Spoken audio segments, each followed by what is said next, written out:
Москвадан келдик эле. Москвадан мигранттардын акыбалы аябай жаман болуп атат. Ушуга сиздин көз карашыңыз жана жардамыңыз кандай болмокчу? Эми туура айтасыздар. Бүгүнкү күндөгү биздин мигранттарыбыз ошол Москвага барып калгандыгы, же болбосо башка мамлекеттерде иштеп аткандыгына бүгүнкү күндөгү түздөн түз бийликте ушуга чейин отуруп келген жана бүгүнкү бийликте отурган адамдардын күнөөсү бар деп айтамын. Эми бүгүнкү күндөгү ошо Москва шаарында эле эмес, бүт эле Россиядагы, Казакстандагы жана башка дагы мигранттардын проблемасын чечүү түздөн түз бийликтин жумушу. Так, бийликте отургандардын. А сиздин жеке жардамыңыз кандай болот? Мен жеке өзүм колумдан келишинче мына кече күнү эле Чимкентке барып келдим, жана башкаларга барып келдим. Ошол мигранттар менен жолугуп, өзүм колумдан келген аракетимди жасап атам. Биз ушул КТРКнын анан ЛТРдин мисалы үчүн калкка иштеп атканын көрүп атабыз.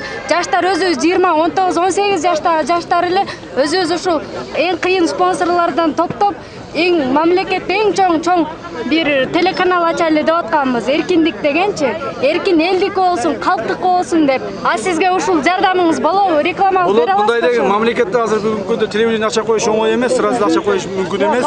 Эгерде сиз жаштар чогулуп туруп ушул маселени рахмат. Жаштар чогулуп туруп ушул маселени көтөрүп жасай турган болсоңуздар, бизден бүгүнкү күндө даяр телевидение бар. Келгиле, иштеткиле, мен сизге жардам берейин. Рахмат, сиз бийликке келгенде биз да даяр болуп калабыз. Рахмат. Урматтуу туугандар, бул эң туура суроо. Себеби дегенде чын эл тажап бүттү. Эл деле тажап калат экен. Тажап бүттү. Мына мен бийликке келсем жыргатам деп бирөө келди жок, экөө келди жок, үчөө келди жок. Эмне кылыш керек? Элдин башы маң. Кече эле мен бул бийликти тааныбаймын.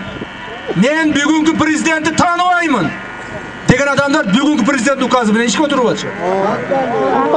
Кимге ишенишибиз керек? Эмне кылышыбыз керек? Ошондуктан урматтуу туугандар, мен айтам